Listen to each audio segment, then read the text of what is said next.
Laurent Jambert, je suis le directeur des achats du groupe SQLI. SQLI est une agence dédiée à l'expérience digitale et au commerce omnicanal. Nous sommes aujourd'hui présents dans 13 pays, nous sommes 2300 collaborateurs et nous réalisons environ 230 millions d'euros de chiffre d'affaires. SQLI est un groupe en profonde transformation, en profonde mutation. Une de ses évolutions a été, il y a maintenant un peu plus de 2 ans, la mise en place d'une direction des achats. Cette direction des achats a un objectif principal, c'est de participer et d'être un véritable levier de croissance de la société. Quand je suis arrivé à la tête de la direction des achats, je me suis rendu compte d'une chose, c'est qu'on avait une vision extrêmement précise de ce qu'on dépensait, mais extrêmement floue de ce qu'on achetait. Et donc la mise en place de cette direction des achats, elle s'est faite assez naturellement par l'étape 0 de la mise en place d'une direction, c'est la mise en place de process. Ces process aujourd'hui ils commencent à être en place, et pour qu'ils puissent être déployés et être efficaces, il faut qu'ils soient outillés. Donc la mise en place d'une solution de Procure to Pay, elle est venue d'elle-même, mais c'était la suite logique de la mise en place de cette direction.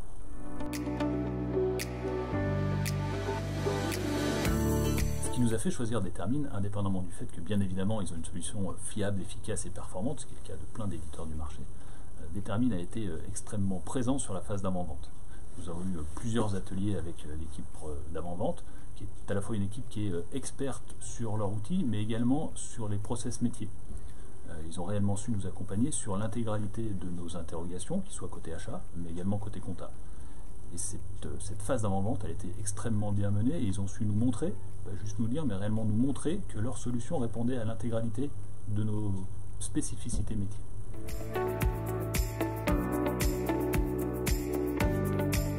Le principal challenge, c'est bien évidemment l'adéquation avec nos processus. On partait d'une situation qui était un process achat peu, voire pas outillé, extrêmement flou, avec, à contrario, un process comptable extrêmement précis, extrêmement outillé. Et le vrai challenge, c'était de réussir à faire converger ces deux mondes et à faire en sorte qu'aujourd'hui, on arrive à avoir un seul process complètement digital, complètement uniforme et transparent pour l'intégralité des acteurs. Doute, le mot est un peu fort. Côté achat, moi, j'ai pas eu de doute, vraiment aucun. Côté comptable, la chef comptable a eu des moments d'inquiétude, on va dire, notamment sur les phases d'interface. On a bien évidemment des interfaces avec nos systèmes comptables.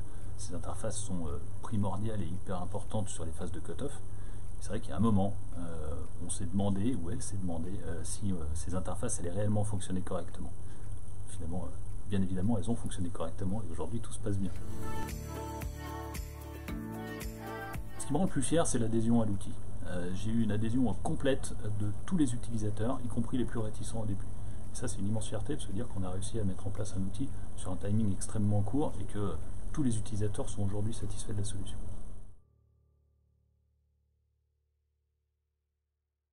Il est assez simple. En l'espace de 4 mois, avec 2 semaines d'avance sur le planning prévu, nous avons réussi à mettre en place une solution de Procure to Pay fonctionnelle sur nos 2 pilotes, avec un déploiement prévu sur le reste de la France d'ici le 1er semestre et sur l'ensemble du groupe d'ici 2020, et ce avec 1 an d'avance par rapport au planning initial.